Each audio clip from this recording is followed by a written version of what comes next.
Bonjour à tous et à toutes, petit podcast où je te retrouve parce que je voulais te parler de la tranquillité de nos jours. On a tous besoin d'avoir un petit moment de tranquillité parce que cette tranquillité a du bon, parce que de nos jours on nous force à être de plus en plus actifs, on nous juge constamment, on passe notre vie à être observé, à être épié, à être harcelé par les humains, et finalement nos congénères sont devenus toxiques. Toxiques dans le sens que ces humains-là n'ont pas pensé qu'eux-mêmes peuvent être victimes de leur propre toxicité. Et c'est là que le bas blesse.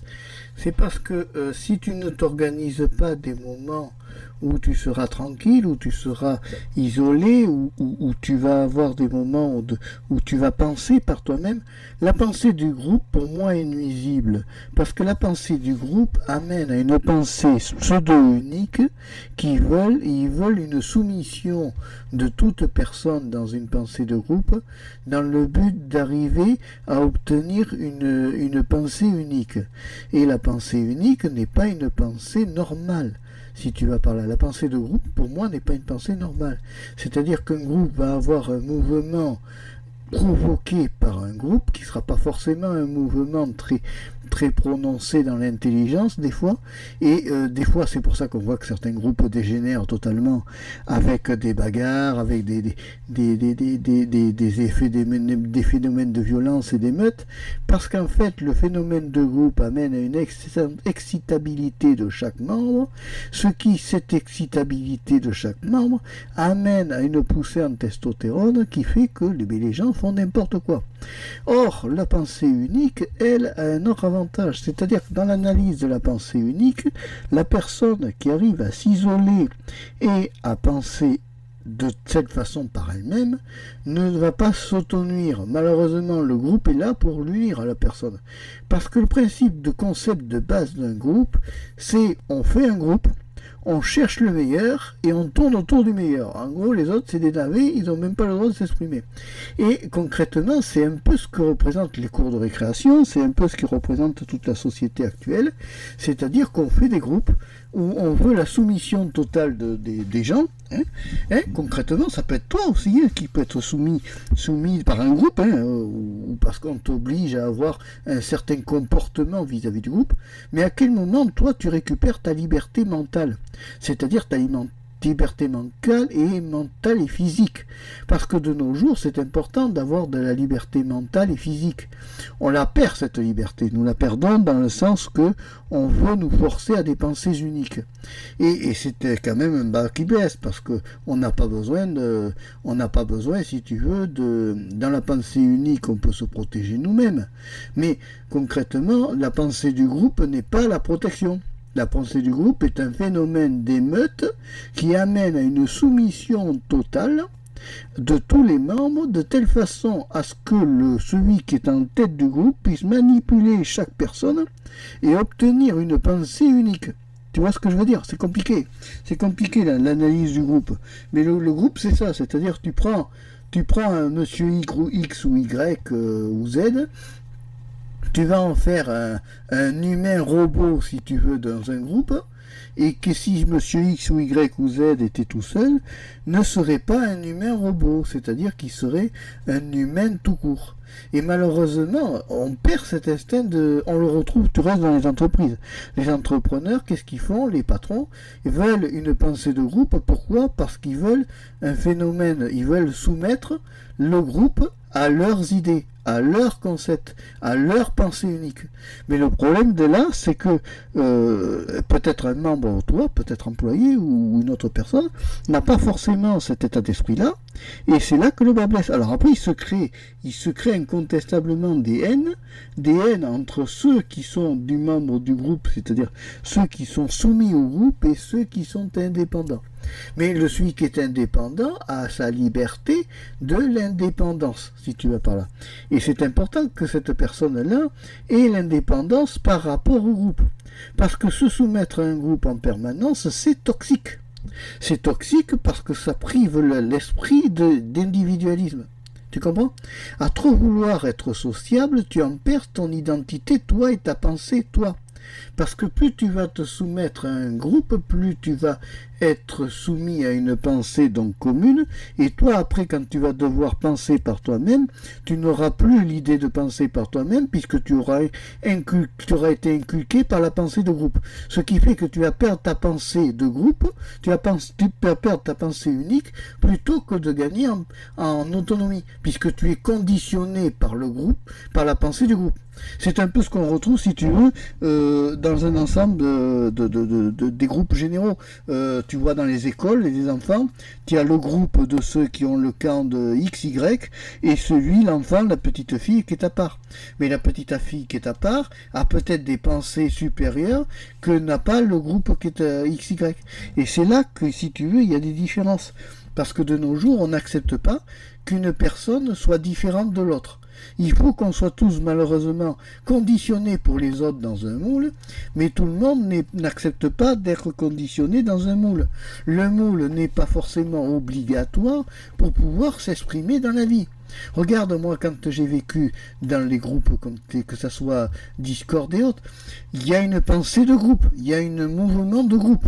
Mais ça ne veut pas dire que toi, dans ta pensée, quand tu es présent sur un canal ou autre, tu as cette pensée de groupe ou que tu te rallies à ce mouvement-là obligatoirement. Et alors, le terrible du groupe, c'est qu'ils ne comprennent pas, le moyen des groupes en général, ne comprennent pas qu'à partir du moment que nous ne sommes pas participants au groupe, parce que nous avons le droit d'être observateurs et non acteurs du groupe, et bien à ce moment-là, on est des êtres anormaux qui ne s'intègrent pas et qui sont en quelque sorte des rebelles. Mais il y a du bon d'être rebelle, parce que si le groupe, par exemple, te dit d'aller t'immoler par le feu, tu vas aller t'immoler par le feu? C'est ridicule.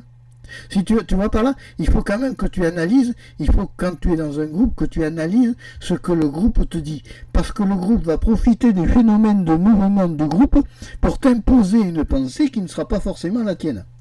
Et c'est là que le bas blesse. C'est là que le bas blesse parce que on nous impose à avoir une pensée de groupe et nous on ne veut pas. Celui qui ne veut pas a le droit d'avoir une pensée unique. Et c'est, si tu veux, je ne sais pas si tu arrives à me suivre, parce que c'est quand même assez compliqué l'analyse des pensées de groupe et l'analyse des pensées uniques. C'est vrai que là dans ce podcast, je vais dans un truc assez peu simple. Mais enfin, peut-être que toi, qui m'écoutes, tu vis ce moment-là où quand tu es dans un groupe, tu es paumé parce que tout le monde, alors en moyenne, tout le monde parle en même temps, c'est un joyeux bazar, c'est pas un groupe, c'est une cacophonie. C'est-à-dire que le trois quarts des groupes ne s'écoutent pas. Les gens ne s'écoutent pas, les gens ne se respectent pas. Il y a toujours un qui n'aura pas la même éducation que toi, donc automatiquement, il va être plus à nuire l'autre. Il y aura toujours un instinct à l'intérieur du groupe d'un phénomène de soumission par rapport à l'autre, chose que si tu n'as pas envie de te soumettre, mais tu ne te soumis pas, c'est ça. Garde ton indépendance. Hein. Tu n'es pas obligé pour vivre de t'intégrer à un groupe. Tu peux vivre à part, tu peux vivre dans ta petite maison ou dans ton appartement, tranquille, sans aller te soumettre au groupe ou aller subir le fardeau d'un groupe sous prétexte que tu es un être seul et isolé. Je crois qu'à un moment donné, il faut réfléchir de se demander si la solitude, c'est quelque chose qui nous nuit ou que c'est quelque chose qui nous protège. Est-ce qu'à un moment donné, quand tu es dans un groupe qui t'impose un mouvement unique et que tu ne veux pas faire, est-ce qu'à un moment donné, il vaut mieux pas s'éloigner et prendre du recul et penser par toi-même et finalement est-ce qu'à un autre moment, est-ce que quand tu es tout seul, est-ce que tu souffres autant que d'être dans le groupe? Et bah, tu vas te rendre compte que par moment, entre être étouffé par un groupe et avoir une certaine indépendance, tu vas découvrir que l'indépendance, si tu veux, de la non-sociabilité du groupe, ça c'est parce que comment ça s'est arrivé cette histoire? C'est-à-dire que ça commence dans les écoles. Les écoles, ils veulent préformater les enfants au groupe. Alors dès le départ, il y a un être un peu comme un observateur qui s'appelle le professeur, qui observe les réactions des gosses. Dès l'instant qu'un enfant n'adhère pas au groupe, il n'est pas normal. Voilà. Alors évidemment, il est mis à l'écart. Il est mis à l'écart parce que c'est un être à part, tu comprends? Que le professeur ne comprend pas. Or, c'est la grave erreur, parce que quand le professeur met l'enfant à part, eh bien automatiquement, il autorise l'enfant à ne plus être dans le groupe. Il le sépare du groupe. Ce qui veut dire qu'il est automatiquement rejeté du groupe, puisqu'il ne fait pas partie du groupe. Et il ne rentre dans aucun cas. Ce qui veut dire que déjà l'erreur part des professeurs à la base. Alors si tu es prof d'école, désolé, si tu fais pas cette méthode, désolé, mais moi de mon époque c'était ça, hein. Du moment que tu n'adhérais pas au groupe, on te foutait à part, et puis voilà, tu partais dans un tapis au fond, hein, et puis tu allais respirer les acariens scolaires, qui avaient pris des cours en même temps que toi. Bon, mais c'est un peu ça, hein.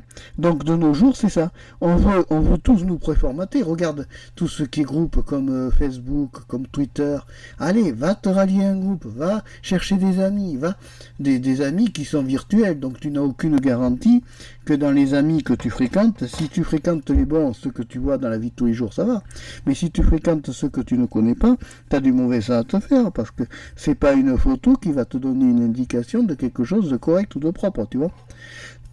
Donc moi le conseil que j'ai à te donner, évite tout ce qui est mouvement de groupe, mouvement de meute, tout ça.